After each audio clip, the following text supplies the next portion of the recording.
you ready?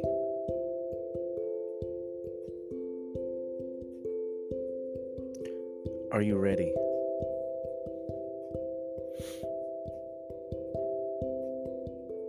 I said, are you ready?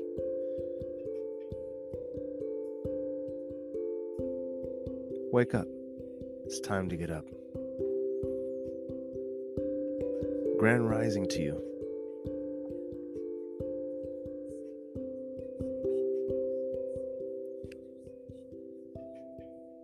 Today, you choose happiness.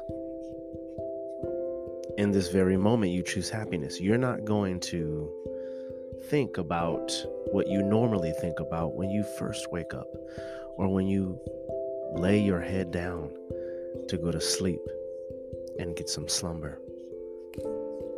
Right? You're not going to have those thoughts right now, because right now you're only in the moment of happiness possibility and the possibility of happiness, the truth of happiness, the reality that you right now are happy.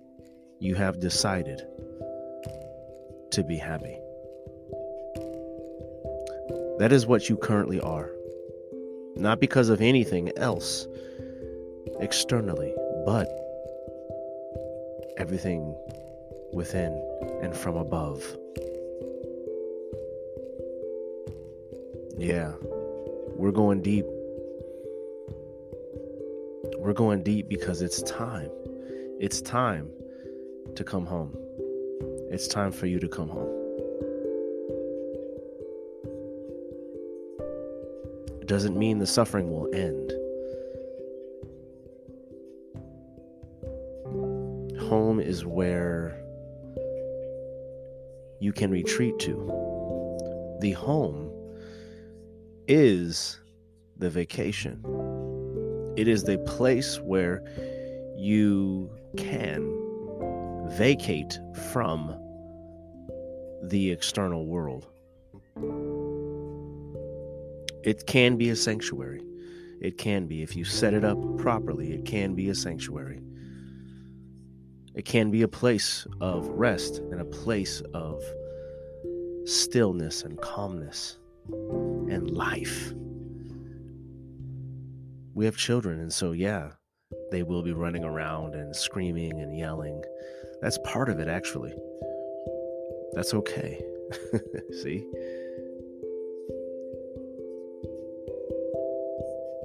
Home is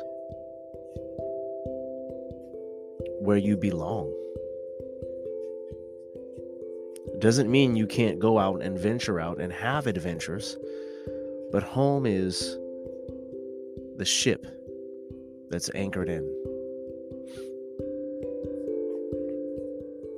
Home is the place where you get nourishment, love, acceptance. So you may be pouring out into the world and giving and giving and giving and giving and giving and giving and giving and surviving and giving and being on autopilot and just giving and giving and giving and giving and giving and giving. When you come home, you need to come home.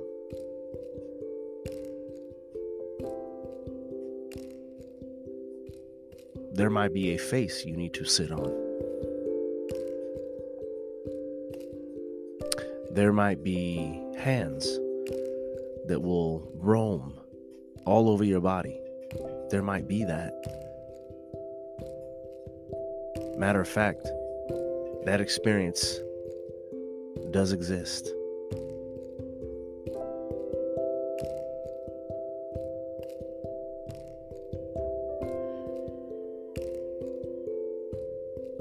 It's time.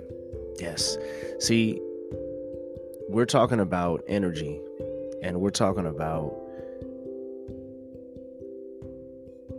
reality, and we're talking about things that are in the cosmos, things that are in the universe. We're talking about the waves. You know, it's interesting, right? I've always been fascinated by the radio and radio waves, right? You're tuning into the wave that's in the air. And there's signals, and then there's energy, and you can speak to people that have studied this at Stanford.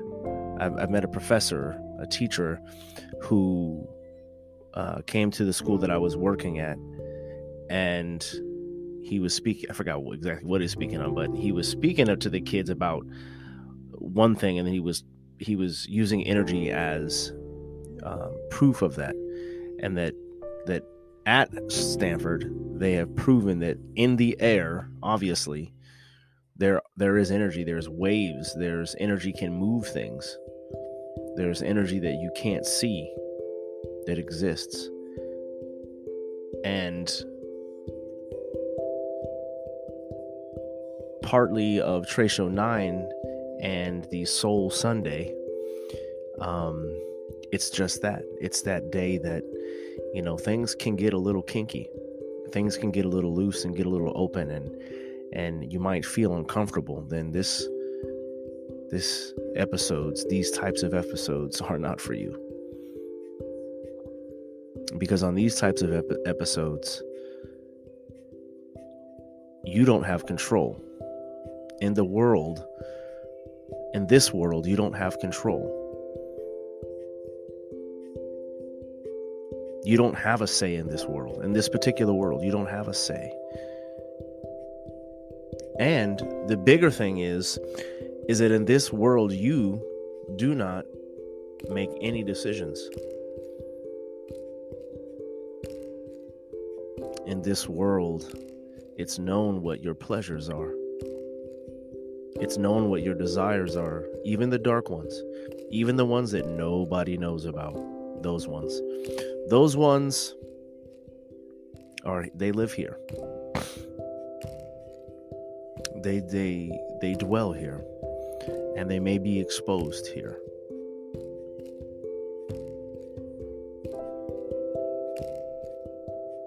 She has to make so many decisions, so many moves. She's had to protect herself. She's had to be strong when she wasn't strong. Be strong when she didn't feel like being strong.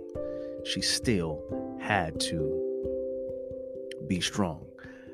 So she thought. But in the back of her mind, she had a stalker. She had someone in her mind that would follow her home, that would lurk in the shadows and watch her as she walked home. There was someone a stalker who would watch her in her window, and she would purposefully leave her window curtain open so that possibly, maybe, this person would notice her because she was all alone. Yet she had so many people surround her, you say. She was still alone. She felt alone. She had made a decision that she is alone. And so to seek that validation and to seek and get that attention,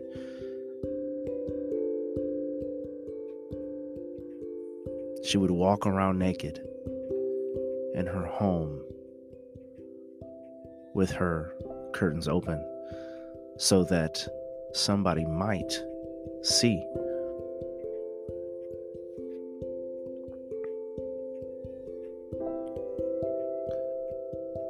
She would pleasure herself and expose herself. That's it. That somebody might just see. She was alone, but she had this stalker. Day after day after day, week after week, months after months, she rehearsed this in her mind.